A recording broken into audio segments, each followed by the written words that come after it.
ವಿನಾಯಕ್ ಬೊಮ್ಮಯ್ಯ ನಾಯ್ಕ ಅವರೇ ನಮಸ್ಕಾರ. ನಮಸ್ಕಾರ. ನಿಮ್ಮ ಕೃಷಿ ಅನುಭವನ ನಮ್ಮ ಕೇಳುಗರ ಜೊತೆಗೆ ಹಂಚಿಕೊಳ್ಬೇಕು. ಎಷ್ಟು ವರ್ಷದ ಕೃಷಿ ಹಿನ್ನೆಲೆ ನಿಮ್ದು? ನಮ್ದು ಈಗ ನಮ್ಮ ತಂದೆಯವರಿಂದ ಕೃಷಿ ಮೂಲ ಕುಟುಂಬ ನಮ್ದು ನಡ್ಕೊಂಡು ಬರ್ತೀವಿ. ಈಗ ತಂದೆಯವರ ನಂತರದಲ್ಲಿ ಈಗ ಅದನ್ನು ನಾವೇ ಮುಂದುವರ್ಸ್ಕೊಂಡು ಹೋಗ್ತಾ ಇದ್ದೇವೆ. ನಾವೀಗ ಅದೊಂದು ಮಿಶ್ರ ಕೃಷಿಯಾಗಿ ಪರಿವರ್ತನೆ ಹೊಂದು ಮಾಡ್ಕೊಂತ ಹೋಗ್ತೇವೆ. ಕಡಿಮೆ ಜಮೀನು ನಮಗೆ, 1 ಎಕರೆ ಒಳಗೆ ಸ್ವಲ್ಪ ತೋಟ ಮತ್ತು ಕಬ್ಬನ್ನು ನಾವು ಬೆಳೀತಾ ಇದ್ದೇವೆ. ಈಗ ಸಾಮಾನ್ಯವಾಗಿ ಈಗ ಹಿರಿಯರು ಮಾಡ್ಕೊಂಡು ಬಂದಿರುವಂತಹ ಒಂದು ಕೃಷಿ ಪದ್ಧತಿಗೂ ನೀವು ಮಾಡ್ತಾ ಇರುವಂತಹ ಒಂದು ಕೃಷಿ ಪದ್ಧತಿಗೂ ಏನಾದ್ರು ಬದಲಾವಣೆ ಮಾಡ್ಕೊಂಡಿದ್ದೀರಾ? ಹೌದು, ಈಗ ನಾವು ಇತ್ತೀಚೆಗೆ ಸ್ವಲ್ಪ ಕೃಷಿ ಪದ್ಧತಿಯಲ್ಲಿ ಬದಲಾವಣೆ ಮಾಡಿದ್ದೇವೆ. ಈಗ ಕೆಲವರು ತೋಟದ ಇದ್ದ ಸಲುವಾಗಿ ಬೇರೆ ಬೆಳೆ ಬೆಳಿಲಿಕ್ಕೆ ಆಗುದಿಲ್ಲ ಅಂತ ವಿಚಾರದಲ್ಲಿ ನಾವೀಗ ಕೆಲವೊಂದು ವರ್ಷಗಳಿಂದ ತೋಟದ ಮಧ್ಯೆ ಕಬ್ಬನ್ನ ಸಹ ಬೆಳೀತಿದ್ದೇವೆ. ಹೊಸ ಪ್ರಯೋಗದತ್ತ ನೋಡ್ತಾ ಇದ್ದೇವೆ. ಈಗ ಅಂದ್ರೆ ಅಡಿಕೆ ತೋಟದ ಒಳಗಡೆ ಕಬ್ಬು ಬೆಳೆಯುವಂತದ್ದು? ಹೌದು, ಅಡಿಕೆ ತೋಟದ ಮಧ್ಯದಲ್ಲಿ ಕಬ್ಬು ಬೆಳೆಯುವಂತ ರೀತಿಯನ್ನ ಪ್ರಾರಂಭ ಮಾಡಿದ್ದೇವೆ. ಅಂದ್ರೆ ಅಡಿಕೆ ಗಿಡದ ಅಂತರದಲ್ಲಿ ಕುಳಿ ರೂಪದಲ್ಲಿ ತೆಗೆದು ಅಲ್ಲಿ ಕಬ್ಬನ್ನ ಬೆಳೀತಾ ಇದ್ದೇವೆ. ಈಗ ಅಡಿಕೆ ಮರಗಳಿಗೆ ಎಷ್ಟು ವರ್ಷ ಆಯ್ತು? ಅಡಿಕೆ ಮರಗಳು ಈಗ ಬಹಳ ಅಂದ್ರೆ ಒಂದು 20 ವರ್ಷದ ಮೇಲಾಗಿದೆ. ಅದ್ರ ಮಧ್ಯದಲ್ಲಿ ಕಬ್ಬನ್ನ ಬೆಳೆದಾಗ ನಮಗೆ ವರ್ಷದಲ್ಲಿ ಒಂದು ಹೊಸ ಆದಾಯ ರೂಪದಲ್ಲಿ ಕಾಣ್ತಾ ಇದ್ದೇವೆ. ಜಮೀನಿಲ್ಲ ಅನ್ನುವಂತ ಒಂದು ಚಿಂತೆ ಇಲ್ಲ ಈಗ. ಸಾಮಾನ್ಯವಾಗಿ ಕಬ್ಬೆಲ್ಲ ಹೆಚ್ಚು ಬಿಸಿಲಿರುವಂತಹ ಒಂದು ಜಾಗದಲ್ಲೇ ಬೆಳೆಯುವಂತಹ ಬೆಳೆ ಅಂತ ಕೇಳಿದ್ವಿ. ಇದು ನೀವು ನೋಡಿದ್ರೆ ಅಡಿಕೆಯಲ್ಲಿ ಮಿಶ್ರ ಬೆಳೆಯಾಗಿಯೂ ಕೂಡ ಕಬ್ಬನ್ನ ಬೆಳಿಬಹುದು ಅಂತ ನೀವು ಪ್ರಯತ್ನ ಪಟ್ಟಿದ್ದೀರಿ. ಹೇಗೆ ಅನಿಸ್ತಾ ಇದೆ? ಅದು ಮಲೆನಾಡು ಬದಿಗೆ ಕಬ್ಬು ಅಂದ್ರೆ ಈ ಸಕ್ಕರೆ ಕಬ್ಬನ್ನು ಉಪಯೋಗಿಸಿಲ್ಲ. ನಾವು ಈ ಕಡೆ ಎಲ್ಲ ಕೆಂಪು ಕಬ್ಬು ಹೇಳಿ ಮಾಡ್ತೇವೆ. ಅದಕ್ಕೆ ಬಿಸಿಲಿನ ಅವಶ್ಯಕತೆ ಇರುವುದಿಲ್ಲ. ನಮಗಿದು ಜೋನಿ ಬೆಲ್ಲ ಅಥವಾ ಈ ಬೆಲ್ಲವನ್ನು ತಯಾರು ಮಾಡ್ಲಿಕ್ಕೆ ಆಗ್ತದೆ. ಹಾಗಾಗಿ ಇದು ಫ್ಯಾಕ್ಟ್ರಿ ಕಳಿಸುವಂತ ಕಬ್ಬಾದ್ರೆ ಅದಕ್ಕೆ ಬಿಸಿಲು ಬೇಕೇ ಬೇಕು. ಸಕ್ಕರೆ ಕಬ್ಬು ಅಂತ ಅದನ್ನ. ಈ ಮಲೆನಾಡು ಭಾಗದಲ್ಲಿ ಆ ಕಬ್ಬು ನಡೆಯುವುದಿಲ್ಲ. ಆಮೇಲೆ ಈಗ ನಾಟಿ ಮಾಡುವ ವಿಧಾನದ ಬಗ್ಗೆ ಹೇಳಿ. ಈಗ ಅಡಿಕೆ ತೋಟದಲ್ಲಿ ಮಿಶ್ರ ಬೆಳೆಯಾಗಿ ಕಬ್ಬನ್ನ ನಾಟಿ ಮಾಡಬೇಕಿದ್ರೆ ಸಾಲು ನಾಟಿ ಮಾಡುವಂತದ್ದು ಅಥವಾ ಗುಂಡಿ ತೆಗೆದು ನಾಟಿ ಮಾಡುವಂತದ್ದು ಹೇಗೆ? ಇಲ್ಲ, ಅದು ಗುಂಡಿ ತೆಗೆದು ನಾಟಿ ಮಾಡಬೇಕಾಗ್ತದೆ. ಒಂದು 2x2 ರೀತಿಯಲ್ಲಿ ಹೊಂಡವನ್ನು ತೆಗೆದು ಅದರಲ್ಲಿ ಚೌಕ ಆಕೃತಿಯಲ್ಲಿ ಕಬ್ಬನ್ನು ನೆಡಬೇಕು. 4 ಮೂಲೆಯಲ್ಲಿ ನೆಡಬೇಕು. ಅದು ಈಗ ನಾವು ಅಡಿಕೆಗೆ ಬಿಡುವಂತ ನೀರು ಇದರಿಂದನೇ ಆ ಕಬ್ಬಿನ ಬೆಳೆನ ಆದಾಯವಾಗಿ ನಮ್ಗೆ ಬಂದಿರ್ತದೆ. ಅದಕ್ಕಾಗಿ ಸಪರೇಟ್ ಯಾವುದೇ ರೀತಿಯ ಕೆಲಸ ಯಾವುದು ಮಾಡಬೇಕಾದಂತ ವ್ಯವಸ್ಥೆ ಇರುವುದಿಲ್ಲ. ಒಂದು ಕಬ್ಬಿನ ಬುಡದಿಂದ ಇನ್ನೊಂದು ಗುಂಡಿಗೆ ಎಷ್ಟು ಅಂತರ ಇಟ್ಟಿರುತ್ತೆ? ಒಂದು ಕಬ್ಬಿನಿಂದ ಇನ್ನೊಂದು ಕಬ್ಬಿಗೆ ಒಂದು 7 ಫೂಟ್ ಅಂತರ ಇರ್ತದೆ. 7 ಫೂಟ್. ಆಮೇಲೆ ಇದಕ್ಕೆ ಕೊಡುವಂತಹ ಒಂದು ಗೊಬ್ಬರದ ಬಗ್ಗೆ ಹೇಳಿ. ಯಾವ ರೀತಿ ಗೊಬ್ಬರ ಕೊಡ್ತೀವಿ? ನಾವು ಹೆಚ್ಚಾಗಿ ಇದಕ್ಕೆ ಸಾವಯವ ಗೊಬ್ಬರನ ಬಳಕೆ ಮಾಡೋದು ಉತ್ತಮ. ಯಾಕೆ ಕೇಳಿದ್ರೆ ಬೆಲ್ಲಕ್ಕೆ ರಾಸಾಯನಿಕ ಗೊಬ್ಬರ ಉಪಯೋಗಿಸಿದರೆ ಬೇಗ ಬರ್ತದೆ, ಬೆಳೆ ಚೆನ್ನಾಗಿ ಬರ್ತದೆ ಅಂತ ಹೇಳ್ತಾರೆ. ಆದ್ರೆ ಬೆಲ್ಲವನ್ನು ನಾವು ಕಾಯಂ ವರ್ಷಗಟ್ಟಲೆ ಇಟ್ಕೊಂಡು ತಿನ್ಲಿಕ್ಕೆಲ್ಲ ಬರೋದು. ಅದಕ್ಕಾಗಿ ಸಾವಯವ ಗೊಬ್ಬರನೇ ಬಹಳ ಉಪಯೋಗವಂತ ಉತ್ತಮ ಫಲಿತಾಂಶಗಳು ಕಾಣಬಹುದು. ನಾವು ಸಾವಯವ ಗೊಬ್ಬರ ಅಂದ್ರೆ ಯಾವ ರೀತಿ ಬಳಕೆ ಮಾಡ್ತೀವಿ? ನೇರವಾಗಿ ನೀವು ಹಟ್ಟಿ ಗೊಬ್ಬರವನ್ನು ಹಾಕುವಂತದ್ದು ಅಥವಾ ಎರೆ ಗೊಬ್ಬರವೋ ಕಾಂಪೋಸ್ಟ್ ಏನಾರು ಮಾಡ್ತೀರಾ? ನಾವು ನೇರವಾಗಿ ಹಟ್ಟಿ ಗೊಬ್ಬರನೇ ಬಹಳ ಉಪಯೋಗ ಮಾಡ್ತೇವೆ. ನಮ್ಮ ಕಡೆ ಮಲೆನಾಡು ಕಡೆ ನಾವು ಈ ದರ್ಕಲ್ ತಂದು ಗೊಬ್ಬರ ಮಾಡೋದಾಗ್ಲಿ, ಸೊಪ್ಪಿನಿಂದ ಗೊಬ್ಬರ ಮಾಡೋದಾಗ್ಲಿ, ಅಥವಾ ಆಕಳ ಗೋಮೂತ್ರವನ್ನು ನಾವು ಇದ್ ಮಾಡಿಸಿ ಅದಕ್ಕೆ ಕಬ್ಬಿಗೆ ಸಿಂಪಡಿಸೋದಾಗ್ಲಿ ಮಾಡೋದ್ರಿಂದ ಸಾವಯವ ಗೊಬ್ಬರದಲ್ಲೇ ಜಾಸ್ತಿ ಇನ್ಕಮ್ ಅನ್ನು ಕಾಣಬಹುದು. ನಾವು ಬೆಲ್ಲ ಉತ್ತಮ ಗುಣಮಟ್ಟದಲ್ಲಿ ಹಾಕ್ಬಿಡ್ತದೆ. ಈಗ ಕೃಷಿಗೆ ಪೂರಕವಾಗಿ ನೀವು ಹೈನುಗಾರಿಕೆ ಮಾಡುವುದಿದ್ರೆ ಯಾವ ರೀತಿ ಮಾಡ್ತೀರಿ? ಎಷ್ಟು ಹಸುಗಳನ್ನ ಸಾಕೊಳ್ತೀರಿ? ಆಮೇಲೆ ನಿರ್ವಹಣಾ ಕ್ರಮ ಅಂದ್ರೆ ಏನೇನು ಮಾಡ್ಬೇಕಾಗ್ತದೆ? ನಾವು ಕೃಷಿ ಪೂರ್ವಕವಾಗಿ ಕೃಷಿ ಮಾಡುವಂತವರಿಗೆ ಹೈನುಗಾರಿಕೆ ಕಡ್ಡಾಯ ಮಾಡ್ಲೇಬೇಕು. ಯಾಕಂದ್ರೆ ಕೃಷಿಗೆ ಅದು ಆಧಾರ ಸ್ತಂಭ ಹೈನುಗಾರಿಕೆ ಆಗಿರ್ತದೆ. ನಾವು ಮನೆಯಲ್ಲಿ ಮಾಡಿದಂತ ಹೈನುಗಾರಿಕೆಯಿಂದಾನೇ ಅದೇ ಗೊಬ್ಬರದಿಂದನೂ ಕೃಷಿಯನ್ನು ಉತ್ತಮಪಡಿಸಬಹುದು. ಆ ಕೃಷಿ ತೋಟದಲ್ಲಿ ಬೆಳೆದಂತ ಬೆಳೆ ಹುಲ್ಲು ಇವರಿಂದನೇ ಕೃಷಿ ಆಕಳ ಜೀವನ ಅಂತೂ ಸಾಕ್ಬಹುದು. ಒಂದು ಏನಿಲ್ಲ ಒಂದು 4 ರಿಂದ 5 ಆಕಳನ್ನ ಸಾಕಾಣಿಕೆ ಮಾಡಬಹುದು. ಸ್ವಲ್ಪ ಈ ಹೈನುಗಾರಿಕೆ ಬಗ್ಗೆ ಹೇಳಿ. ಈಗ ಕೃಷಿಗೆ ಪೂರಕವಾಗಿ ಹೈನುಗಾರಿಕೆ ಅಂದ್ರೆ ಪ್ರತಿ ದಿವಸ ಏನೇನು ಕೆಲಸಗಳು ಮಾಡ್ಬೇಕಾಗ್ತದೆ? ನಾವು ಪ್ರತಿನಿತ್ಯ ಅಂದ್ರೆ ಏನಿರಲ್ಲ ಅದು ಕೆಲಸ. ನಾವೀಗ ತೋಟವನ್ನು ಯಾವ ರೀತಿ ಕ್ಲೀನ್ ಮಾಡ್ತೇವೆ, ಆ ವೇಸ್ಟ್ ಅನ್ನೋದನ್ನು ಹುಲ್ಲನ್ನು ಬೆಳೆದಿರ್ತದೆ ಅದನ್ನು ತಂದು ಹೈನುಗಳಿಗೆ ಹಾಕಬಹುದು. ಅದರ ನಂತರ ಹೈನುಗಳಿಗೆ ಕೊಟ್ಟಿಗೆಯಲ್ಲಿ ಬಂದಂತ ಸಗಣಿ ಬಂದು ತೆಗೆದು ಅದರಿಂದಾನೇ ವಾಪಸ್ ಅಡಿಕೆ ಗಿಡಕ್ಕೆ ಆಗಲಿ ಕಬ್ಬಿಗಾಗ್ಲಿ ಬೆಳೆಗೆ ಉಪಯೋಗಿಸಬಹುದು ಅಂತ. ಅಂದ್ರೆ ಅವೆರಡಕ್ಕೂ ಒಂದಕ್ಕೊಂದು ಅಟ್ಯಾಚ್ ಇದ್ದಂಗೆ. ಯಾಕೆ ಕೇಳಿದ್ರೆ ಇದೊಂದ್ರಿಂದ ನಮ್ಗೆ ಒಂದರಿಂದ ಒಂದಕ್ಕೆ ಲಾಭ ಆಗ್ತಾ ಉಂಟು. ಅದರಿಂದ ತೋಟದಲ್ಲಿ ಬೆಳೆ ಮಾಡುವ ಜೊತೆಗೆ ನಾವು ಕ್ಲೀನ್ ಮಾಡಿರೋ ಸಲುವಾಗಿ ಹುಲ್ಲಿಂದ ಹೈನುಗಾರಿಕೆ ಆಕಳನ್ನು ಸಾಕ್ಬಹುದು. ಆ ಹಾಲಿನ ನಾವು ಮಾರ್ಕೆಟಿಂಗ್ ಮಾಡೋದ್ರಿಂದ ಅದರಿಂದ ನಮಗೆ ಆದಾಯವು ಹೈನುಗಾರಿಕೆ ಮತ್ತು ಕೃಷಿ ಒಳಗಿಂದ ಲಾಭ ಆಗ್ತದೆ. ಈಗ ಅಡಿಕೆ ತೋಟದಲ್ಲಿ ಮಿಶ್ರ ಬೆಳೆಯಾಗಿ ಕಬ್ಬನ್ನ ಬೆಳೆದಂತಹ ಒಂದು ಸಂದರ್ಭದಲ್ಲಿ ಸಾಕಷ್ಟು ಕೃಷಿ ತ್ಯಾಜ್ಯಗಳು ಕೂಡ ಸಿಗ್ತವೆ. ಅಡಿಕೆಯ ಸೋಗೆ ಆಗ್ಬೋದು, ಹಾಳೆ ಆಗ್ಬೋದು, ಅಥವಾ ಕಬ್ಬಿನಲ್ಲಿಯೂ ಕೂಡ ಸೋಗೆಗಳು ಸಿಗ್ತವೆ. ಇದರ ಬಳಕೆ ಎಲ್ಲ ಹೇಗೆ? ನಾವು ಅಡಿಕೆ ಮತ್ತು ಈ ಕಬ್ಬಿನ ರೌದೆಯಿಂದವ ತೋಟದಲ್ಲಿ ವೇಸ್ಟ್ ಕಳೆಯನ್ನು ಹುಟ್ಟಿದ ರೀತಿಯಲ್ಲಿ ತೋಟ ಮುಚ್ಚಲಿಕ್ಕೆ ಸಹಾಯಕ ಆಗ್ತದೆ. ತೋಟ ಮುಚ್ಚಲಿಕ್ಕೆ ಸಹಾಯಕವಾಗ್ತದೆ. ಅದರಿಂದ ಈ ಕಬ್ಬಿನ ರೌದೆ ಹಾಕೋದ್ರಿಂದ ಕಳೆಗಳು ಬಹಳ ಕಡಿಮೆ ಆಗ್ತದೆ.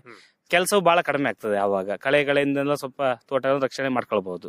ಅಂದ್ರೆ ಈಗ ಮುಚ್ಚಿಗೆ ಮಾಡುವುದರಿಂದ ಮಣ್ಣಿನ ಫಲವತ್ತತೆಯೂ ಕೂಡ ಜಾಸ್ತಿ. ಹೌದು, ಮಣ್ಣಿನ ಫಲವತ್ತತೆ ಕೂಡ ಜಾಸ್ತಿ ಆಗ್ತದೆ. ನಾವು ಈಗ ಮತ್ತು ಸಾವಯವ ಗೊಬ್ಬರ ಉಪಯೋಗಿಸೋದ್ರಿಂದ ಭೂಮಿಯಲ್ಲಿ ಫಲವತ್ತತೆ ಜಾಸ್ತಿ ಆಗ್ತದೆ. ಎಲ್ಲಿ ನೋಡಿದ್ರು ಎರೆಹುಳುಗಳು ಇರ್ತವೆ. ಹೌದು, ಎಲ್ಲಿ ನೋಡಿದ್ರು ಎರೆಹುಳು ಬರ್ತದೆ. ರಾಸಾಯನಿಕ ಗೊಬ್ಬರವನ್ನು ಆದಷ್ಟು ಕಡಿಮೆ ಮಾಡ್ತಾ ಇದ್ದೇವೆ.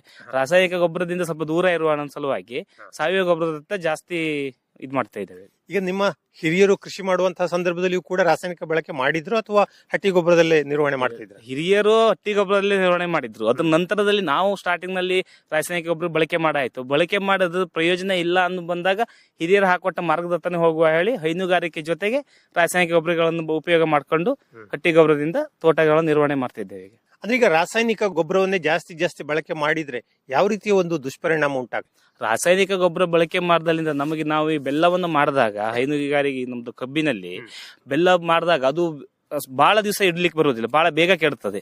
ಅದು ಗೊಬ್ಬರದ ಅಂಶದಿಂದ ಅದರಲ್ಲಿ ಬೆಲ್ಲದ ನೈಜ ರೂಪವನ್ನು ಸಿಗುವುದಿಲ್ಲ, ಉಪ್ಪಿನ ಪ್ರಮಾಣ ಜಾಸ್ತಿ ಆಗ್ತದೆ. ಅದಕ್ಕಾಗಿ ಈ ಸಾವಯವ ಗೊಬ್ಬರದಿಂದ ಅದು ಆ ಪ್ರಮಾಣಕ್ಕೆ ಬಹಳ ಕಡಿಮೆ ಆಗ್ತಾ ಉಂಟು. ಯಾಕಂದ್ರೆ ನಾವು ಸ್ಟಾರ್ಟಿಂಗ್ ನಲ್ಲಿ ರಾಸಾಯನಿಕ ಗೊಬ್ಬರದಲ್ಲೂ ಕಬ್ಬು ಮಾಡಿದ್ದೇವೆ, ಈಗ ಸಾವಯವ ಗೊಬ್ಬರದಲ್ಲೂ ಕಬ್ಬು ಮಾಡ್ತಿದ್ದಾಗ ಅವೆರಡು ವ್ಯತ್ಯಾಸವನ್ನು ಬಹಳ ನೋಡ್ಬೋದು ನಾವು. ಆಮೇಲೆ ಈಗ ಈ ಕೀಟ ಮತ್ತು ರೋಗಗಳ ನಿರ್ವಹಣೆ ಬಗ್ಗೆ ಹೇಳಿ, ಏನೇನು ಸಮಸ್ಯೆಗಳು ಬರ್ತವೆ ವಿಶೇಷವಾಗಿ ಕಬ್ಬಿನ ಬೆಳೆಯಲ್ಲಿ? ಕಬ್ಬಿನ ಬೆಳೆಯಲ್ಲಿ ಒಂದು 45 ದಿವಸದೊಳಗೆ ಮಾತ್ರ ಸ್ವಲ್ಪ ಕೀಟ ಇದ್ರ ತೊಂದರೆ ಕೊಡ್ತದೆ. ಅದ್ರ ನಂತರದಲ್ಲಿ ಅದಕ್ಕೆ ನಾವು ಜಾಸ್ತಿ ಈಗ ಆಕಳ ಗೋಮೂತ್ರವನ್ನು ಸಿಂಪಡಣೆ ಮಾಡೋದ್ರಿಂದ ಬಹಳ ಕೀಟಗಳನ್ನು ಕಡಿಮೆ ಮಾಡಬಹುದು. ಅದು 45 ದಿನಗಳ ನಂತರದಲ್ಲಿ ಅದಕ್ಕೆ ಯಾವುದೇ ಜಾಸ್ತಿ ಇದಾಗಿರುವುದಿಲ್ಲ, ಕೀಟಗಳ ಬಾಧೆ ಕಡಿಮೆ ಆಗ್ತಾ ಹೋಗುತ್ತೆ. ಸಾಮಾನ್ಯ ಯಾವ ಕೀಟಗಳು ಬಾಧಿಸ್ತವೆ? ಈಗ ಅದು ಎಲೆ ಚುಕ್ಕಿ ಅಡಿಕೆ ಸಸಿಗೆ ಬಂದಂಗೆಯ ಕಬ್ಬಿನ ಕಾಂಡ ಕೊರಕಾಳೊಂದು ಹುಳಗಳು ಸ್ಟಾರ್ಟ್ ಆಗ್ತಾ ಇದೆ. ಅದಕ್ಕೆ ಆದಷ್ಟು ನಾವು ಗೋಮೂತ್ರ ಮತ್ತು ನಾವು ಈ ಗಂಜಲೆಲ್ಲ ಒಟ್ಟು ಮಾಡಿ ಸಿಂಪಡಣೆ ಮಾಡೋದ್ರಿಂದ ಅದು ಬೇಗ ಕಡಿಮೆ ಆಗ್ತದೆ. ಅದ್ರ ಬಗ್ಗೆ ಅಷ್ಟು ಇದಾಗ್ತಾ ಇರೋದಿಲ್ಲ. ಮತ್ತು ಮಳೆಗಾಲದಲ್ಲಿ ನಾವು ಕಬ್ಬಿಗೆ ನೀರು ನಿಲ್ಲದಿದ್ದ ರೀತಿಯಲ್ಲಿ ನೋಡ್ಕೊಬಿಟ್ರೆ ಕಬ್ಬು ಯಾವತ್ತೂ ಜವಳ ಬಂದು ಏನು ವೇಸ್ಟ್ ಆಗದಿದ್ದ ಬೆಳವಣಿಗೆ ಆಗ್ತದೆ. ಆಮೇಲೆ ಒಂದು ಬುಡದಲ್ಲಿ 4 ಕಬ್ಬಿನ ಗಿಡವನ್ನು ನೆಡ್ತೀರಿ ನೀವು, ಆ ನಂತರ ಅದರ ನಿರ್ವಹಣೆ ಅಂದ್ರೆ ಏನೇನು ಮಾಡ್ಬೇಕಾಗ್ತದೆ? ಕಬ್ಬಿನ 4 ಬುಡ ನೆಟ್ಟ ನಂತರವ ಆ ಒಂದು ಬೀಜದಲ್ಲಿ 4 ಕಣ್ಣುಗಳಿರ್ತದೆ, 4 ಸಸಿಗಳಾಗ್ತದೆ. ಅದು ನಿರ್ವಹಣೆ ಅಂದ್ರೆ 40 ದಿವಸ ತನಕ ಯಾವುದಿಲ್ಲ. 40 ದಿವಸಕ್ಕೆ ಪೂರ್ತಿ ಅದಕ್ಕೆ ಮಣ್ಣನ್ನು ಒರ್ಗುಡಿ ಕೊಟ್ಟ ನಂತರದಲ್ಲಿ, ಏರ್ ಹಾಕಿ ಕೊಟ್ಟ ನಂತರದಲ್ಲಿ ಒಂದು ಮಳೆಗಾಲ ಬರ್ಬೇಕಾದ್ರೆ ಅದ್ರ ರೌದಿಯನ್ನು ವಾಪಸ್ ಅದಕ್ಕೆ ಸುತ್ತಬೇಕು. ಯಾಕಂದ್ರೆ ಗಾಳಿ ಮತ್ತು ಯಾವುದೋ ಇದಕ್ಕೆ ಬೀಳಬಾರ್ದು ಕಬ್ಬು ಹೇಳಿ. ಆ ಸುತ್ತ ಅಂದ್ಬಿಟ್ರೆ ಅದು ತನ್ನಷ್ಟು ಒಂದು ಹಂತದಲ್ಲಿ ಬೆಳೀತಾ ಹೋಗ್ತಾ ಇರ್ತದೆ.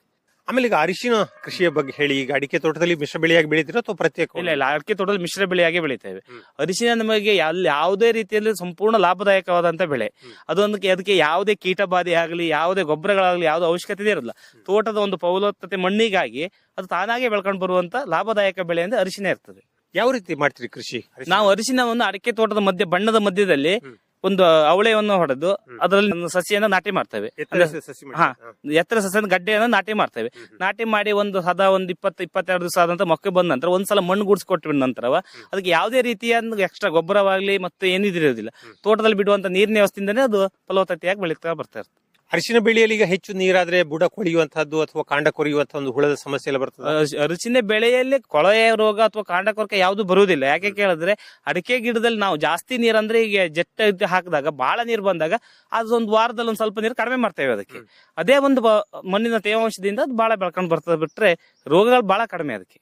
ಅಂದ್ರೆ ಎಲೆ ಚುಕ್ಕೆ ರೋಗವು ಅಥವಾ ಕೊಳೆಯುವಂತದ್ದು ಅಂತ ಸಮಸ್ಯೆ ಬರ್ತದೆ. ಅರಿಶಿನಿಗೆ ಯಾವುದೇ ರೋಗಗಳೇ ಇಲ್ಲ, ಯಾವುದೇ ರೋಗ ಇಲ್ಲದೆ ಬೆಳೆ ಬರುವಂತ ಬೆಳೆ ಅಂದ್ರೆ ಅರಿಶಿನ ಒಂದೇ. ಈಗ 1 ಎಕರೆ ಅಡಿಕೆ ತೋಟದಲ್ಲಿ ಪೂರ್ತಿ ನೀವು ಅರಿಶಿನ ಬೆಳಿತೀರೋ ಅಥವಾ ಒಂದು ಸ್ವಲ್ಪ ಪ್ರದೇಶ? ಸ್ವಲ್ಪ ಪ್ರದೇಶ ಮಾತ್ರ ಬೆಳಿತೇವೆ. ಸ್ವಲ್ಪ ಕಬ್ಬು, ಅದ್ರ ಮಧ್ಯದಲ್ಲಿ ಸ್ವಲ್ಪ ಅರಿಶಿನ. ಅಂದ್ರೆ ಲಾಭದಾಯಕ ಒಂದು ಸೈಡ್ ಆಗಿ ಅದಕ್ಕೆ ಸಪರೇಟ್ ಆದಂತ ಯಾವ್ದು ಕೆಲಸ ಇರೋದ್ರಿಂದ ಇದ್ರ ಜೊತೆಗೆ ಅದೊಂದು ಇರ್ಲಿ ರೀತಿಯಲ್ಲಿ ಬೆಳ್ಕೊಂಡು ಹೋಗ್ತಾ ಇರ್ತೇವೆ. ಕಬ್ಬನ್ನು ನೀವೇ ನೇರವಾಗಿ ಬೆಲ್ಲವೋ ಅಥವಾ ಜೋನಿ ಬೆಲ್ಲವೋ ಏನಾದ್ರು ಮಾಡ್ತಿರೋ ಅಥವಾ ಹೊರಗಡೆ ಮಾರಾಟ ಮಾಡಿ? ನೇರವಾಗಿ ನಾವೇ ತಯಾರು ಮಾಡ್ತೇವೆ ಬೆಲ್ಲವನ್ನ. ಸ್ವಲ್ಪ ಹೇಳಿ ಬೆಲ್ಲ ತಯಾರಿ. ನಾವು ಕಬ್ಬನ್ನ ಕಟಿಂಗ್ ಮಾಡಾದ್ಮೇಲೆ ಬೆಲ್ಲವನ್ನು ತಗೊಂಡೋಗಿ ಈಗ ನಾಟಿ ಮಾಡಿದ ಎಷ್ಟು ತಿಂಗಳ ನಂತರ ನೀವು ಕಟಾವ್ ಮಾಡಿ? ನಾಟಿ ಮಾಡಿ ಕಬ್ಬು ಕರೆಕ್ಟ್ ಕಟಿಂಗ್ ಮಾಡ್ಬೇಕು ಅಂದ್ರೆ 10 ರಿಂದ 11 ತಿಂಗಳು ಆಗ್ಲೇಬೇಕು. ಕಬ್ಬು 11 ತಿಂಗಳ ನಂತರ ಕಟಿಂಗ್ ಮಾಡಿದಾಗ ಆ ಕಬ್ಬಿನ ತುದಿಗೆ ಕಬ್ಬಿನ ಬೀಜ ಸಿಗುತ್ತೆ ನಮಗೆ. ಮಲೆನಾಡು ಬಡ್ಡಿ ಕಬ್ಬಿಗೆ ಅದೇ ಟೈಪ್ ಮುಂದ್ಗಡೆ ಬೀಜ ಇರುತ್ತೆ. ಬೀಜ ಕಟ್ ಮಾಡಿ ಇಟ್ಕೊಂಡು ಕಬ್ಬನ್ನ ನಾವು ಬೆಲ್ಲ ಮಾಡಿ ನಾವೇ ಸ್ವಂತ ಬೆಲ್ಲ ತಯಾರಿಕೆ ಮಾಡ್ತೇವೆ. ಈ ಬೆಲ್ಲದಲ್ಲಿ ಯಾವುದೇ ಕೆಮಿಕಲ್ ಮಿಶ್ರಿತ ಇಲ್ಲ. ಸುಣ್ಣ ಆಗ್ಲಿ ಅಥವಾ ರಾಸಾಯನಿಕ ಯಾವ್ದೊಂದು ಸಮಸ್ಯೆ ಆಗಿ ಕಲರ್ ಬರ್ಲಿಕ್ಕೆ ಮಾಡೋದಿಲ್ಲ. ನ್ಯಾಚುರಲ್ ಆದಂತ ಬೆಲ್ಲವನ್ನು ತಯಾರು ಮಾಡ್ತೇವೆ. ಈಗ ಬೆಲ್ಲ ತಯಾರಿಯೋ ಅನುಭವದ ಬಗ್ಗೆ ಹೇಳಿ. ಈಗ ವಿವಿಧ ಹಂತಗಳು ಏನೇನು ಅಂತ ಒಂದ್ಸಾರಿ ಕಟಾವು ಮಾಡಿದ ನಂತರ ಏನೇನ್ ಮಾಡ್ತೀವಿ? ಈಗ ಒಂದ್ಸಲ ಕಟಾವು ಮಾಡಿದ ನಂತರ ನಾವು ಅದನ್ನ ಕಣೆಗನ್ನು ಕಬ್ಬಿನ ಗಾಣ ಹಾಳು ಇರ್ತದೆ ಅಲ್ಲಿಗೆ ಒಯ್ದು ಅದನ್ನ ಕಬ್ಬಿನ ಹಾಲು ಮಾಡಿ ಬೆಲ್ಲವನ್ನ ಒಂದು ಪಾತ್ರೆಯಲ್ಲಿ ಅಂದ್ರೆ ಒಂದು ಶೇಖರಣೆ ಮಾಡ್ತೇವೆ. ಒಂದು 70 ಡಬ್ಬಿ ಹಾಲನ್ನ ಶೇಖರಣೆ ಮಾಡ್ತೇವೆ. 70 ಡಬ್ಬಿ ಹಾಲನ್ನ ಬೇರೆ ಪಾತ್ರದಲ್ಲಿ ಅದನ್ನ ಕುದಿಸ್ತೇವೆ. ಕುದಿಸಿ ಅದೊಂದು ಬೆಲ್ಲ ನಮ್ಮ ಒಂದು ಹಂತದಲ್ಲಿ ಬೆಲ್ಲ ಬರ್ತದೆ. ಒಂದು 9 ರಿಂದ 10 ಡಬ್ಬಿ ಬೆಲ್ಲ ಬರ್ತದೆ ಆವಾಗ ಅದಲ್ಲಿ. ಅದು ನಮ್ಗೆ ಯಾವ್ದಕ್ಕೆ ಜೋನಿ ಬೆಲ್ಲ ಬೇಕು ಅಥವಾ ಸ್ವಲ್ಪ ಗಟ್ಟಿ ಬೆಲ್ಲ ಬೇಕು ಆ ಹದದಲ್ಲಿ ನೋಡಿ ಅದನ್ನ ನಾವು ನಮ್ಮ ಬೆಲ್ಲವನ್ನು ಖಾಲಿ ಮಾಡುವಂತ ಪಾತ್ರೆಗೆ ಹಾಕಿ ಅದನ್ನ ಡಬ್ಬಿಗಳಲ್ಲಿ ಶೇಖರಣೆ ಮಾಡ್ತೇವೆ. ಈ ಜೋನಿ ಬೆಲ್ಲಕ್ಕೂ ಗಟ್ಟಿ ಬೆಲ್ಲಕ್ಕೂ ಏನು ವ್ಯತ್ಯಾಸ? ತಯಾರಿ ವಿಧಾನದಲ್ಲಿ? ಗಟ್ಟಿ ಬೆಲ್ಲ ಸ್ವಲ್ಪ ಬಹಳ ಕಾಯಿಸ್ಬೇಕಾಗ್ತದೆ. ಜೋನಿ ಬೆಲ್ಲ ಅಷ್ಟು ಕಾಯಿಸ್ಬೇಕಾಗಿಲ್ಲ. ಜೋನಿ ಬೆಲ್ಲಕ್ಕೆ ರೇಟ್ ಇದಕ್ಕಿಂತ ಗಟ್ಟಿ ಬೆಲ್ಲಕ್ಕೆ ರೇಟ್ ಜಾಸ್ತಿ ಇರ್ತದೆ. 25 kg ಕ್ಯಾನಿಗೆ ಗಟ್ಟಿ ಬೆಲ್ಲಕ್ಕೆ ಈಗ 3500 ರೂಪಾಯಿ ಇದ್ರೆ ಜೋನಿ ಬೆಲ್ಲಕ್ಕೆ 2000-2100 ರೂಪಾಯಿ ನಡೀತದೆ. ಯಾಕೆ ಆ ವ್ಯತ್ಯಾಸ? ಅದು ಗಟ್ಟಿ ಬೆಲ್ಲ ಬಹಳ ವರ್ಷಗಟ್ಟಲೆ ಇಡ್ಬೋದು, ಜೋನಿ ಬೆಲ್ಲ ಬಹಳ ದಿವಸ ಇಡ್ಲಿಕ್ಕೆ ಬರೋದಿಲ್ಲ. ಉಪಯೋಗದಲ್ಲಿ ಏನಾದ್ರು ವ್ಯತ್ಯಾಸ ಇದೆಯಾ? ಅಂದ್ರೆ ಜೋನಿ ಬೆಲ್ಲವನ್ನ ಇಂಥದ್ದಕ್ಕೆ ಉಪಯೋಗಿಸಬೇಕು ಅಥವಾ ಗಟ್ಟಿ ಬೆಲ್ಲವನ್ನ ಇಂಥದ್ದಕ್ಕೆ ಉಪಯೋಗಿಸದಲ್ಲಿ ಏನಿಲ್ಲ. ಜೋನಿ ಬೆಲ್ಲ ಅಂದ್ರೆ ದಿನನಿತ್ಯ ನಮ್ಮ ತಿಂಡಿ ಇದಕ್ಕಲ್ಲವ ಜೋನಿ ಬೆಲ್ಲ ಬಹಳ ಉಪಯೋಗ. ದೋಸೆಗೆಲ್ಲ ಬಹಳ ಒಳ್ಳೆ, ದೋಸೆಗೆ ಇದಕ್ಕೆಲ್ಲ ಬಹಳ ಉಪಯೋಗ ಜೋನಿ ಬೆಲ್ಲ.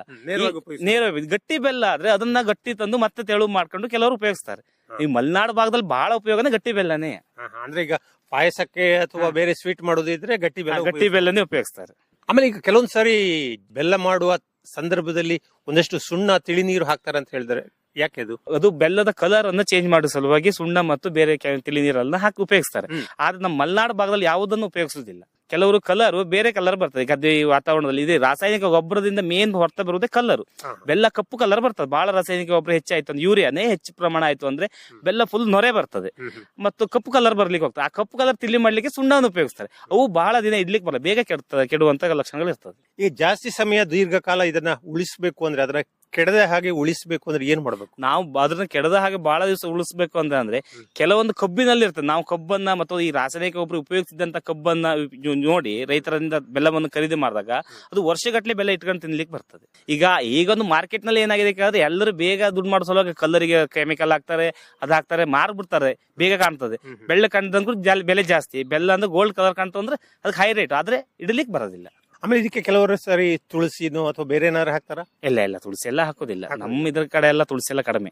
ಆಮೇಲೆ ಇದರ ಮಾರುಕಟ್ಟೆ ವ್ಯವಸ್ಥೆ ಎಲ್ಲ ಹೇಗೆ? ಬೆಲ್ಲ ಆಗ್ಬೋದು, ಅರಿಶಿನ ಆಗ್ಬೋದು, ಸ್ಥಳೀಯವಾಗಿ ಬೇಡಿಕೆ ಇದೆಯಾ? ಸ್ಥಳೀಯವಾಗಿ ಬಹಳ ಬೇಡಿಕೆ ಇದೆ ಬೆಲ್ಲಕ್ಕೆ. ಸ್ಥಳೀಯವಾಗಿ ನಮ್ದು ಕೆಲವರು ಕಬ್ಬು ತೋಟ ಅಷ್ಟೇ ಇದ್ದವರು, ಕಬ್ಬಿಗೆ ಮಾಡಿದಂತವ್ರು ಬಹಳ ಜನ ಬಂದು ಇದಕ್ಕೆ ಬೇಡಿಕೆ ಉಂಟು. ಬೆಲ್ಲ ಅದು ನ್ಯಾಚುರಲ್ ಆಗಿ ನಾವು ಅಂತ ಮಾಡುವಂತ ಬೆಲ್ಲಗಳಿಗೆ ಬಹಳ ಬೇಡಿಕೆ ಉಂಟು. ಇದು ಸಾಮಾನ್ಯ ನಿಮ್ಮ 1 ಎಕರೆ ಪ್ರದೇಶದಲ್ಲಿ ಎಷ್ಟರ ಮಟ್ಟಿಗೆ ಬೆಲ್ಲ ಉತ್ಪಾದನೆ ಆಗ್ತದೆ ಅಥವಾ ಕಬ್ಬನ್ನ ನಾವು 1 ಎಕರೆಯಲ್ಲಿ ಕನಿಷ್ಠ 6000 ಬೀಜ ಕಬ್ಬನ್ನು ನಾಟಿ ಮಾಡಬಹುದು. ಅದರಿಂದ 1000 ಬೀಜಕ್ಕೆ ಒಂದು 20 ಡಬ್ಬಿ, ಸರಾಸರಿ 20 ಡಬ್ಬಿ ಬೆಲ್ಲ ಅಂದ್ರೆ 25 kg ಕ್ಯಾನ್ 20 ಡಬ್ಬಿ ಬೆಲ್ಲವನ್ನು ಮಾಡ್ತೇವೆ ನಾವು. ಹೇಗೆ ಸಿಗ್ತದೆ ಬೆಲೆ? ಈಗ ಬೆಲೆ ಇದ್ದಾಗ, ಯಾಕಂದ್ರೆ ಈಗ ಸ್ಟಾರ್ಟಿಂಗ್ ನಲ್ಲಿ ಈಗ 3500 ರೂಪಾಯಿ ಬೆಲೆ ಉಂಟು, ಹೈಯೆಸ್ಟ್ ಬೆಲೆ ಬಗ್ಗೆ ಯಾವುದೇ ರೀತಿ ಸಮಸ್ಯೆ ಇಲ್ಲ. ಬಹಳ ವರ್ಷಗಳ ಹಿಂದೆ ಬಹಳ ಲಾಸ್ ನಲ್ಲಿ ಇದ್ರು ರೈತರು. ಅದು ಈಗ ಬೆಲ್ಲಕ್ಕೆ ಬಹಳ ಬೆಲೆ ಬಂದಿದೆ. ಕಬ್ಬು ಕಡಿಮೆ ಆಯ್ತು, ಹಂಗಾಗಿ ಬೆಲ್ಲಕ್ಕೆ ಬಹಳ ಜಾಸ್ತಿ ಬೆಲೆ ಬರ್ತಾ ಇದೆ. ಈಗ ಅಡಿಕೆ ಮರಗಳು ಇನ್ನಷ್ಟು ದೊಡ್ಡದಾದ ಮೇಲೆ ಕೂಡ ಈ ಕಬ್ಬನ್ನ ಮುಂದುವರಿಸಬಹುದಾ ಕೃಷಿಯನ್ನ? ಅಡಿಕೆ ಮರ ದೊಡ್ಡ ಕೂಡ ಕಬ್ಬನ್ನು ಮುಂದುವರಿಸಬಹುದು. ಅದು ನಾವು ಈಗ ಒಂದ್ಸಲ ಹಾಕಿದ ಕಬ್ಬನ್ನ ಬರುವ ವರ್ಷ ಆ ಜಾಗವನ್ನು ತಪ್ಪಿಸ್ತೇವೆ. ಅದು ಆ ಜಾಗದಲ್ಲಿ ಈ ವರ್ಷ ಬಂದಂತ ಇಳುವರಿ ನೆಕ್ಸ್ಟ್ ಮುಂದಿನ ವರ್ಷ ಬರುವುದಿಲ್ಲ. ಅದ್ರ ಪಕ್ಕದಲ್ಲಿ ಬೇರೆ ಜಾಗವನ್ನು ಉಪಯೋಗಿಸ್ತೇವೆ. ಇನ್ನೊಂದು ಗುಂಡಿ ಮಾಡಿ ಅಲ್ಲಿ ನಾಟಿ ಮಾಡ್ತೇವೆ. 2 ವರ್ಷ ಬಿಟ್ಟ ಮೇಲೆ ಪುನಃ ಮತ್ತೆ 2 ವರ್ಷ ಬಿಟ್ಟ ಅದು ವಾಪಸ್ ಜಾಗಕ್ಕೆ ಬರಬಹುದು. ಅಂದ್ರೆ ಪ್ರತಿ ವರ್ಷವೂ ಕೂಡ ಗಿಡವನ್ನು ನಾಟಿ ಮಾಡ್ಬೇಕಾಗ್ತದೆ? ಹೌದು, ಪ್ರತಿ ವರ್ಷವೂ ನಾಟಿ ಮಾಡ್ಬೇಕಾಗ್ತದೆ. ಸಾಮಾನ್ಯ ಈಗ ಕೂಳೆ ಬೆಳೆ ಅಂತೆಲ್ಲ ಬೆಳಿತಾರೆ. ಕೂಳೆ ಬೆಳೆ ಬೆಳಿತಾರೆ, ಆದ್ರೆ ಈ ವರ್ಷ ನಾವು ನಾಟಿ ಮಾಡಿದ ರೀತಿಯಲ್ಲಿ ನಮ್ಗೆ ಇಳುವರಿ ಬಂದಿರುವುದಿಲ್ಲ ಅದರಲ್ಲಿ. ಆಮೇಲೆ ಈಗ ಈ ಹೈನುಗಾರಿಕೆ ಬಗ್ಗೆ ಹೇಳಿ. ಈಗಾಗಲೇ ನೀವು ಹೇಳಿದ್ರಿ ಕೃಷಿಗೆ ಪೂರಕವಾಗಿ ಹೈನುಗಾರಿಕೆನ ಮಾಡಬೇಕು ಅಂತ. ಗೊಬ್ಬರ ಗ್ಯಾಸ್ ಘಟಕ ಅಂತ ಏನಾದ್ರು ಮಾಡ್ಕೊಂಡಿದ್ದೀರಾ? ಅದು ಗೊಬ್ಬರ ಗ್ಯಾಸ್ ಘಟಕ ಇದೆ. ಅದು ಸ್ಲರಿಯಿಂದ ನಾವು ಅದಕ್ಕೆ ಕಟ್ಟಿಗೆ ಗಿಡಕ್ಕೆ ಹಾಕ್ತೇವೆ. ಮನೆಗೆ ಉಪಯೋಗಕ್ಕೆ ಸಹಿತ ಆಗ್ತದೆ. ಈಗ ಗ್ಯಾಸ್, ಗೊಬ್ಬರ ಗ್ಯಾಸ್ ನಿಂದ ಮನೆಗೆ ಬಹಳ ಉಪಯೋಗ ಆಗ್ತದೆ. ಕಟ್ಟಿಗೆ ಉರುವಲ್ ತರಲಿಕ್ಕೆ ವ್ಯವಸ್ಥೆ ಇರುವುದಿಲ್ಲ. ಗೊಬ್ಬರ ಗ್ಯಾಸ್ ಈ ಸಿಲಿಂಡರ್ ಸಲುವಾಗಿ ಎರಡಕ್ಕೂ ಅನುಕೂಲ ಆಗ್ತದೆ. ಧರ್ಮಸ್ಥಳ ಗ್ರಾಮಾಭಿವೃದ್ಧಿ ಯೋಜನೆಯಲ್ಲಿ ಏನಾದ್ರು ಇದ್ದೀರಾ? ಧರ್ಮಸ್ಥಳ ಗ್ರಾಮಾಭಿವೃದ್ಧಿ ಇಲ್ಲ ಈಗ ನಾವು ಸದ್ಯ. ಯಾಕಂದ್ರೆ ಅದು ನಮ್ಗೆ ಎಲ್ಲಾ ರೀತಿಯಲ್ಲಿ ಕೆಲಸದಲ್ಲಿ ಆ ಕಡೆ ಹೋಗ್ಲಿಕ್ಕೆ ಆಗೋದಿಲ್ಲ. ಕೃಷಿ ಸಲುವಾಗಿ ಧರ್ಮಸ್ಥಳ ಗ್ರಾಮಾಭಿವೃದ್ಧಿ ಯೋಜನೆ ಇಲ್ಲ ಈಗ. ಈಗ ಕೃಷಿಗೆ ಸಂಬಂಧಪಟ್ಟ ಹಾಗೆ ನೀವು ಮಾಹಿತಿ ಎಲ್ಲಿಂದ ಕಲೆ ಹಾಕ್ತೀರಿ? ಈಗ ನಿಮ್ಮ ಸ್ನೇಹಿತರ ಜೊತೆಗೆ ಚರ್ಚೆ ಮಾಡ್ಕೊಂಡು ಮಾಡ್ತೀರೋ ಅಥವಾ ಸೋಷಿಯಲ್ ಮೀಡಿಯಾದಲ್ಲಿ ಮಾಹಿತಿ ಕಲೆ ಹಾಕ್ತೀರಾ? ನಾವು ಕೃಷಿ ಅಂದ್ರೆ ನಮ್ಮ ಊರಿನ ಪಕ್ಕದ ಊರಿನಲ್ಲಿ ಒಬ್ರು ಕೃಷಿ ಮಾಡಿದ್ದಾರೆ, ಅವ್ರು ಹೇಗ್ ಮಾಡಿದ್ದಾರೆ, ಅವ್ರ ಮನೆಗೆ ಹೋಗಿ ಕುಂತು ಏನೇನ್ ಮಾಡಿದ್ರಿ, ಹೇಗ್ ಮಾಡಿದ್ರಿ, ನಮ್ಮಲ್ಲಿ ಅನುಭವ ಅವ್ರಿಗೆ ಹೇಳ್ತೇವೆ, ಅವರಲ್ಲಿ ಅನುಭವ ನಾವು ತಿಳ್ಕೊ ಬಂದು ಅದನ್ನ ಸ್ವಲ್ಪ ಪೂರಕವಾಗಿ ಉಪಯೋಗ ಮಾಡ್ತೇವೆ. ಕಲ್ತಿದ್ದು ಮುಗೀತು ಅಂತ ಇಲ್ಲ, ಕಲ್ತಿದ್ ಮುಗೀತು ಅಂತ ಇಲ್ಲ. ಕೃಷಿನೇ ಪ್ರೀತಿ ನಾವೇನ್ ಸ್ವೀಕಾರ ಮಾಡ್ತೇವೆ, ಕೃಷಿ ನಮ್ಮನ್ನ ಹಾಗೆ ಅವಲಂಬನೆ ಮಾಡ್ಕೊಂಡು ಬರ್ತದೆ. ಕೃಷಿಯನ್ನು ನಾವು ಇನ್ನೂ ಕಲಿಯುವುದು ಬಹಳ ಇದೆ. ಮುಗೀತು ಅನ್ನೋದೇ ಪದನೇ ಇಲ್ಲ ಕೃಷಿಯಲ್ಲಿ. ಆದ್ರೆ ಈ ಇತ್ತೀಚಿನ ವರ್ಷಗಳಲ್ಲಿ ಯುವಕರು ಕೃಷಿಗೆ ಬರುವುದು ಬಹಳ ಕಡಿಮೆ. ಏನಿಸ್ತದೆ ನಿಮಗೆ? ಈ ಸಲ ಬಹಳ ಕಡಿಮೆ ಅಂದ್ರೆ ಎಲ್ಲ ಅಪ್ಪ ಮಾಡಿದ ನಂತರ ಮಕ್ಳು ಯಾರು ಬರ್ತಾ ಇಲ್ಲ, ಎಲ್ಲ ಸಿಟಿ ಕಡೆ ಮುಖ ಮಾಡಿದ್ದಾರೆ. ಆದ್ರೆ ಜೀವನ ಕೊನೆಗೆ ಬರೋದು ಮನೇನೆ ಹೇಳುತ್ತ ಆ ವಿಚಾರ ಅವ್ರಿಗೆ ಬಂದಿರೋದಿಲ್ಲ. ಮಣ್ಣಿಂದ ಬಂದವರು ವಾಪಸ್ ಮಣ್ಣಿಗೆ ಬರ್ಬೇಕು ಅನ್ನೋ ಒಂದು ಗಾದಿ ಇದ್ದ ಪ್ರಕಾರ. ಆದ್ರೆ ಎಲ್ಲರಿಗೂ ಸಿಟಿ ಕಡೆನೆ ಹೋಗ್ತಾ ಇದ್ದಾರೆ. ಮನೇಲಿ ಬೆಳೆ ಜಮೀನನ್ನ ಮಾರ್ಲಿಕ್ಕೆ ಮಕ್ಕ ಮಾಡ್ತಾ ಬಿಟ್ರೆ ಕೃಷಿಯನ್ನ ಮಾಡೋದಿಲ್ಲ. ನಾವು ಬಹಳ ಜನರಿಗೆ ಸಲಹೆ ಆಗ್ತಾ ಇಲ್ಲ, ಕೃಷಿ ಮಾಡಿ ಮುಂದ್ ಜೀವನಕ್ಕೆ ಒಂದು ಆಧಾರ ಅದೇ. ಸಣ್ಣ ಜಮೀನಾದ್ರೂ ಅದ್ರಲ್ಲಿ 4 ರೀತಿ ಬೆಳೆ ಬೆಳೆದು ಬದುಕೋ ದಾರಿ ನೋಡ್ಕೊಳ್ಬೇಕು. ಈಗ ಒಂದು ಬೆಳೆ ಬೆಳೆಯೋದ್ರ ಬದಲಿಗೆ ಮಿಶ್ರ ಬೆಳೆಯಾಗಿ ಬೇರೆ ಬೇರೆ ಬೆಳೆಯನ್ನ ಬೆಳೆದ್ರೆ ವರ್ಷ ಪೂರ್ತಿ ಒಂದಲ್ಲ ಒಂದು ರೀತಿಯ ಆದಾಯ ಸಿಗ್ತದೆ. ಹೌದು, ಒಂದೇ ಬೆಳೆ. ಈಗ ಅಡಿಕೆ ನಾವು ಒಂದು ವರ್ಷದ ಕಾಯಿ ತನಕವ ಈಗ ಅರಿಶಿನ ಹಾಕಿದ್ವಿ, ಅದ್ರಿಂದ ಸ್ವಲ್ಪ ಆದಾಯ ಬರ್ತದೆ. ಕಬ್ಬು ಹಾಕಿದ್ವಿ ಮಧ್ಯ ಕಬ್ಬಿನಿಂದ ಸ್ವಲ್ಪ ಆದಾಯ ಬರ್ತದೆ. ಈಗ ಅಡಿಕೆ ಜೊತೆಗೆ ಅವು ಎರಡು ಆದಾಯ ಎಕ್ಸ್ಟ್ರಾ ಆದಂಗೆ ಆಯ್ತು. ನಮ್ಗೊಂದು ಅಡಿಕೆಗೆ ಒಂದೇ ನಿರೀಕ್ಷೆ ಇಟ್ಕೊಂಡಿರೋದಿಲ್ಲ. ಇವೆರಡು ಬೆಳೆ ಅದು ಒಟ್ಟಿಗೆ ಕೆಲಸ ಆಗ ಹೋಗ್ತದೆ. ಹಾಗಾಗಿ ಇವೆರಡು ಮಧ್ಯ ಒಂದು ಈ ತೋಟದಲ್ಲಿ ಕಬ್ಬು ಹಾಕೋದ್ರಲ್ಲಿ ನಾವು ಇತ್ತೀಚೆಗೆ ಒಂದು 2 ವರ್ಷ ಈ ಕಡೆಯಿಂದವ ನಾವೇ ಒಂದು ಸ್ವಂತ ಉಪಯೋಗದಿಂದ ಮಾಡ್ತಾ ಬಂದಿದ್ವಿ ಅದನ್ನು. ಕಾಳುಮೆಣಸು, ವೀಳ್ಯದೆಲೆ ಅಂತದೇನಾದ್ರು ಪ್ರಯತ್ನ ಪಟ್ಟಿದ್ದೀರಾ? ವಿಳ್ಯದೆಲೆ, ಮಲ್ನಾಡಿ ಈ ಕಡೆ ಭಾಗದಲ್ಲಿ ಕಡಿಮೆ, ಘಟ್ಟದ ಕೆಳಗಲ್ಲಿ ಸ್ವಲ್ಪ ಜಾಸ್ತಿ. ನಾವು ಈ ಕಡೆ ಕಾಳುಮೆಣಸು ಇರ್ತದೆ. ಅದು ಕಾಳುಮೆಣಸಿಗೆ ಈ ಕೊಳೆ ರೋಗದಿಂದ ಸ್ವಲ್ಪ ಬಹಳ ಕಷ್ಟ ಆಗ್ಬಿಟ್ಟಿದೆ. 1-2 ವರ್ಷ ಮಳೆ ಜಾಸ್ತಿ ಆದ್ರಿಂದ ಕಾಳುಮೆಣಸು ಅಷ್ಟು ಇದಿಲ್ಲ. ಈಗೆಲ್ಲ ಗಿಡ ಹೋಗಿದೆ, ಈಗ ಮತ್ತೆ ಹೊಸದಾಗಿ ತಯಾರಾಗ್ತಾ ಇದಾವೆ. ಈಗ ಅಡಿಕೆಯಲ್ಲಿ ಕೆಲವೊಂದು ಪ್ರದೇಶದಲ್ಲಿ ಎಲೆ ಚುಕ್ಕಿ ರೋಗದ ಸಮಸ್ಯೆ ಇದೆ, ನಿಮ್ಮಲ್ಲಿ ಇದೆಯಾ? ನಮ್ಮಲ್ಲಿ ಇದೆ ಅಷ್ಟೇ. ಸಿದ್ದಾಪುರ ಕಡೆ ಆ ಕಡೆ ಇದ್ದಷ್ಟು ಟೈಪ್ ನಮ್ ಕಡೆ ಇಲ್ಲ, ಸ್ವಲ್ಪ ಕಡಿಮೆ ಇದೆ. ಅದಿಲ್ಲ ಅಂತ ಇಲ್ಲ, ಅದೇ ಉಂಟು ಅದನ್ನ. ಒಳ್ಳೇದು ವಿನಾಯಕ ಬೊಮ್ಮಯ್ಯ ನಾಯ್ಕ ಅವರೇ. ಆ ಸಮಗ್ರ ಕೃಷಿಯನ್ನ ಮಾಡ್ತಾ ಇದ್ರು. ವಿಶೇಷವಾಗಿ ಅಡಿಕೆ ತೋಟದಲ್ಲಿ ಮಿಶ್ರ ಬೆಳೆಯಾಗಿ ಕಬ್ಬನ್ನು ಕೂಡ ಬೆಳಿಬಹುದು ಅನ್ನೋ ಒಂದು ಪ್ರಯತ್ನವನ್ನ ಮಾಡಿದಿರಿ. ನಿಮ್ಮ ಅನುಭವನ ಹಂಚಿಕೊಂಡಿದ್ದಕ್ಕೆ ಧನ್ಯವಾದಗಳು. ನಮಸ್ಕಾರ. ನಮಸ್ಕಾರ.